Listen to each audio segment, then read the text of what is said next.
Hi, my name is George, and today me and my group did a project titled Endothermy in Birds. This project is really just to show how the evolution of birds from dinosaurs and how endothermy has played a huge part in where they are today.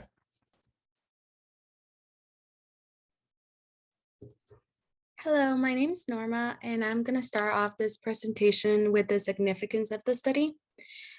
So in the research article, it was discussed that endothermy is composed of high internal temperatures and metabolic rates, which was influential for the success of birds and mammals. However, the origin of endothermy and the fossils recorded remain unknown.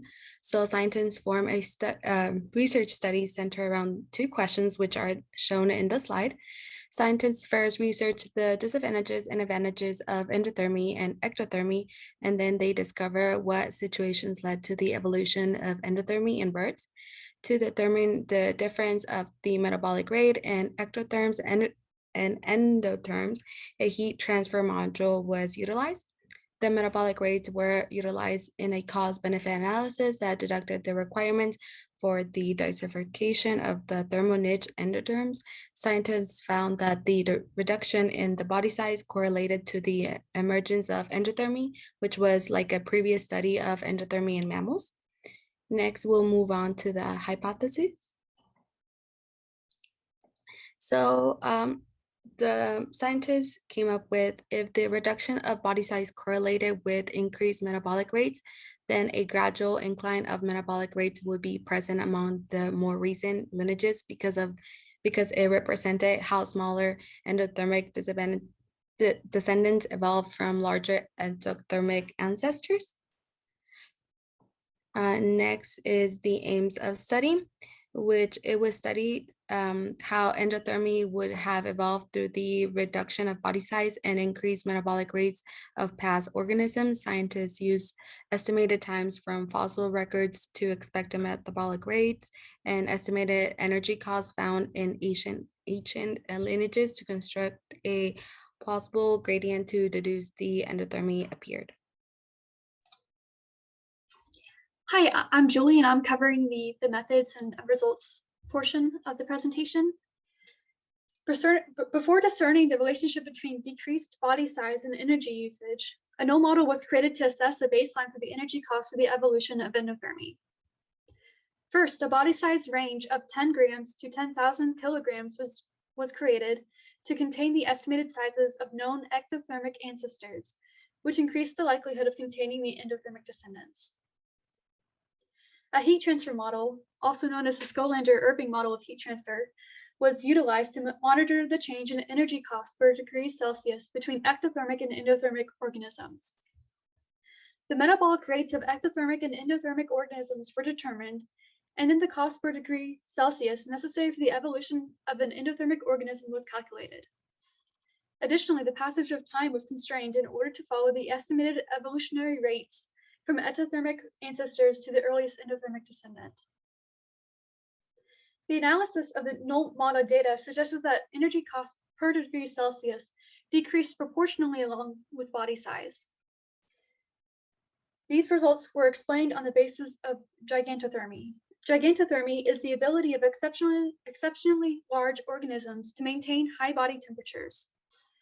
Since the energy requirement for endothermy was already present in larger organisms, the energy necessary for maintaining a large body size was exchanged for the evolution of endothermy. The results also demonstrated that the evolution of endothermy and decreased body size were favorable for the increase of population sizes despite limited resources. This relationship can be shown in this figure, where there was an increase of population size by 30.5 fold when organisms shifted to endothermy.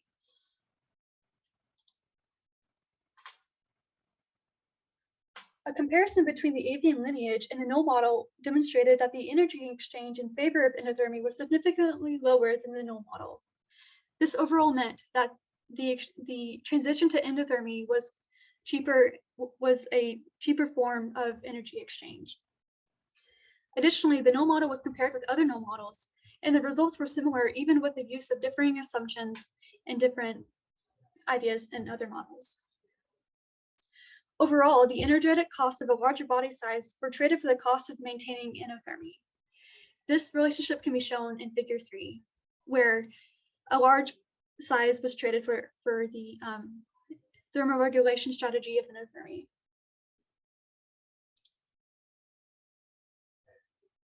Since this further supported the relationship between body size and endothermy, investigations began to determine how endothermy developed from ectothermic phylogenies. As lineages diverged, lineages with varied body sizes, increased metabolic rates, and protofeathers and feathers appeared to have evolved into the avale clade. This overall explains how birds underwent, or ancestors of birds underwent thermal niche expansion, which allowed the descendants of these lineages to expand into different environments and have more success in survival. Overall, the results supported the notion that the reduction of body size was the simplest path for the evolution of endothermy. My name is Neo Fulgado, and I will be discussing the discussion section. And first of all, we need to understand two exceptional phenomena for this study, and that is the gradual miniaturization and the emergence of endothermy. And these two phenomena allowed for a variety of metabolic rates, causing the diversification of thermoregulatory strategies. And this eventually led towards a necessary transitional state known as mesotherms. And mesothermy was considered a transitional state to modern day endothermy. And it's characterized by maintaining homeothermy at decreased metabolic energy costs. And this thermoregulation technique was thought to be the reason why larger theropods are able to maintain higher metabolic rates that were ultimately exchanged for endothermic energy costs, which are more desirable for survival. And for the next counter argument, we'll be talking about is large size obviates thermoregulatory needs for high metabolic rates. And the problem with this counter argument is that it does not take into account ecological advantages such as parental care or increased growth rate, which would all increase thermal gradients and create larger thermal niches. And if we analyze equation 1, which is metabolic rate equals thermal conductance times the thermal gradient, we can prove that some degree of homeothermy is necessary for the evolution of endothermy. And this is because if the metabolic rate is larger than C, then the thermal gradient will increase with size and decrease energy costs. The next counter argument is that size reduction preceding the radiation of birds could possibly be related to the evolution of flight. And as we can see in figure 4C, which explains the hypothetical sequence of evolutionary transitions in the bird stem lineage, the sequence would go from ectothermy to inertial homeotherms, to feathers, to endothermy, to flight. And this sequence of traits can also be further supported by comparing bats, which also contain the mammalian plesiomorphic trait of endothermy and the ability to fly. And the variation of metabolic rates further supported that ectothermic and endothermic processes are contained within range and can be constituted as a matter of degree. And while this still supported the findings of the results, it also reflected the continued uncertainty about the evolution of endothermy from past ectothermic ancestors.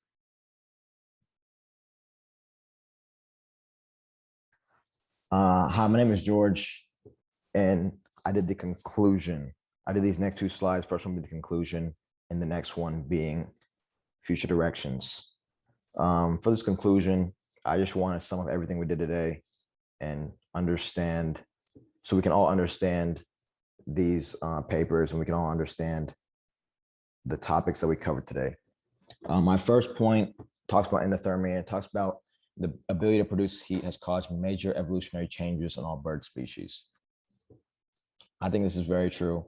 I think the ability to produce heat has made the birds that we see today a lot different than the birds we saw tens years ago, thousands of years ago, millions of years ago.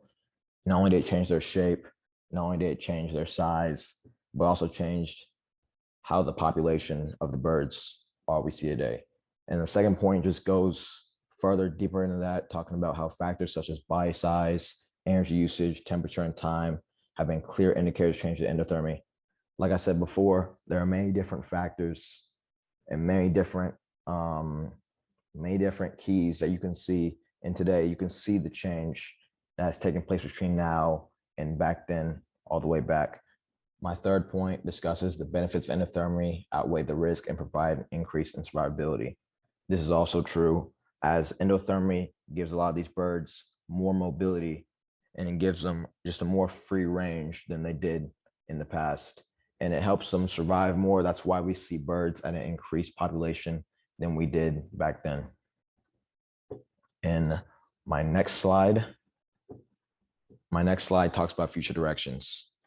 And future directions, the definition of it is just an experiment that really needs to be tested more, or a hypothesis needs to be tested more, that while we thought something at one point, more evidence came up or some facts came up, and it made us rethink this, and something we can rethink in the future and run more tests in the future to understand. So for this, on the right-hand side, we see bats and birds. And I just want to talk about it for a second. The hypothesis in the study claimed that feathers in flight caused the gradual transition to endothermy in birds. While this seems like a plausible statement, it is known bats have the endothermy trait without any feathers on their body. This makes the hypothesis questionable and creates a topic that needs to be researched more in a further study. So basically, we see a bat and we see a bird. While it seems like that feathers are the main resource, feathers in flight are the main resource to provide endothermy in future generations, we can see that bats, they don't have feathers, but they're still able to use a trait called endothermy. This puts into question the original hypothesis that said that endothermy was created through the evolutionary tree of feathers in flight. That, at one point, that was the consensus. Now we can see that feathers aren't really a main trait, and they're not as linked to endothermy as we once thought they were. So in the future, more tests need to be done and more things need to be examined so we can really figure out what caused endothermy and what are the main traits that led to it at a certain point in time.